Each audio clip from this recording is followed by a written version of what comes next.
या बातमीचे प्रायोजक आहेत हॉटेल बडे पीर, पत्ता लक्ष्मी मार्केट विजापूर वेस आणि दुसरी शाखा जिंदा शाह मदार चौक सोलापूर। तुला उचलून आपण इथं बघायचं का? तुला लागला का शानपणा करायला? ऐकून घ्यायला म्हणून तुला ऐकून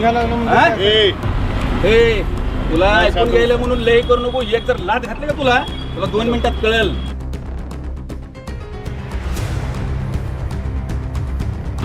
तुला बोंबल काय बोंबलाचं गाड फाटस तोर पुन्हा शिवीला जाऊन शिवून घेऊन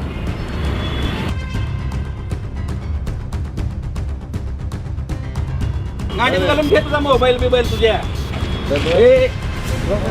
तुला आत्ताच सांगतो 4 ऑगस्ट 2026 रोजी शहरात वाहतूक पोलिसांचा एक गोंधळाचा प्रकार समोर आला। अक्कलकोट रोड पाणी टाकी चौकात ट्रॅफिक हवालदाराने दुचाकीस्वाराला धक्काबुक्की करत अर्वाच्य भाषेत शिवीगाळ केल्याचा व्हिडिओ सोशल मीडियावर तुफान व्हायरल झाला आहे। सोलापूर शहरातील अक्कलकोट रोड पाणी टाकी चौकात हा प्रकार घडला। शहर वाहतूक उत्तर शाखेत कार्यरत असलेले हवालदार राजेंद्र खाडे यांनी दुचाकीवरून येणाऱ्या एका तरुणाला थांबवलं, मोबाईल काढून घेतला, दमदाटी केली आणि गुन्हा दाखल करण्याची धमकी दिली। शिवाय अर्वाच्य भाषेत शिवीगाळ आणि धक्काबुक्की केल्याचे व्हिडिओत दिसत आहे। व्हिडिओमध्ये स्पष्ट दिसतंय हवालदार तरुणाला धक्के देत बोलत आहे। त्यांनी तरुणाला अत्यंत अश्लील शब्दात सुनावले आणि सिव्हिलला जाऊन शिवून घे अशा स्वरूपाचे टोमणेही मारले। सोशल मीडियावर नागरिक संताप व्यक्त करत आहेत। हा पोलीस की रस्त्यावरचा गोंधळखोर अशा कमेंट्स येत आहेत। दुचाकीस्वाराचा मोबाईल काढून घेणे आणि गुन्हा दाखल करण्याची धमकी देणे हेही चर्चेत आहे। कायदा आणि सुव्यवस्थेचे रक्षकच अशा भाषेत जर बोलताना दिसते तर जनतेचा विश्वास कसा राहील असा प्रश्न उपस्थित होत आहे। रस्त्यावर नियम पाळायला सांगणारे स्वतः नियम आणि शिष्टाचार पाळत असतील तरच शहर सुव्यवस्थित राहील। वरिष्ठ अधिकारी या प्रकरणात काय कारवाई करतात हे पाहणे आता महत्त्वाचे ठरणार आहे।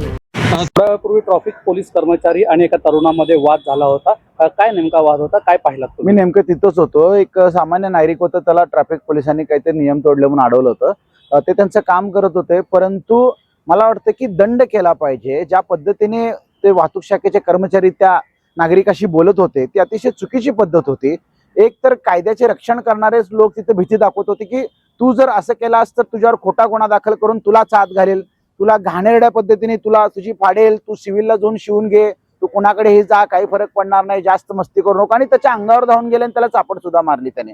मला असं वाटतं की कायद्याचे रक्षण करणारी लोकच अशा पद्धतीने सोलापूर शहरात वागत असतील तर मोठी दुर्दैवी गोष्ट आहे। सोलापूर शहरामध्ये अतिशय चांगले पोलीस आयुक्त आहेत, इतर विभागामध्ये मोठ्या प्रमाणात चांगलं काम चालू आहे, परंतु अशा काही ठराविक मुजोर करणाऱ्या कर्मचाऱ्यांमुळे संपूर्ण पोलीस खात्याची बदनामी होते असं मला वाटतंय। कुठेतरी पोलिसांनी, आयुक्त साहेबांनी अशा कर्मचाऱ्यावर एक चांगल्या प्रकारची कारवाई करून इतर नागरिकांना संदेश दिला पाहिजे की कायदा हा त्यांच्या रक्षणासाठी आहे। कायद्याचा धाक तुम्ही नियम पाळला पाहिजे, कायद्याचा धाक असलाच पाहिजे, परंतु अशा लोकांवर कारवाई होणं गरजेचं आहे असं मला वाटतं। ताज्या बातम्या पाहण्यासाठी प्राईम महाराष्ट्र न्यूज चॅनलला सबस्क्राईब करा।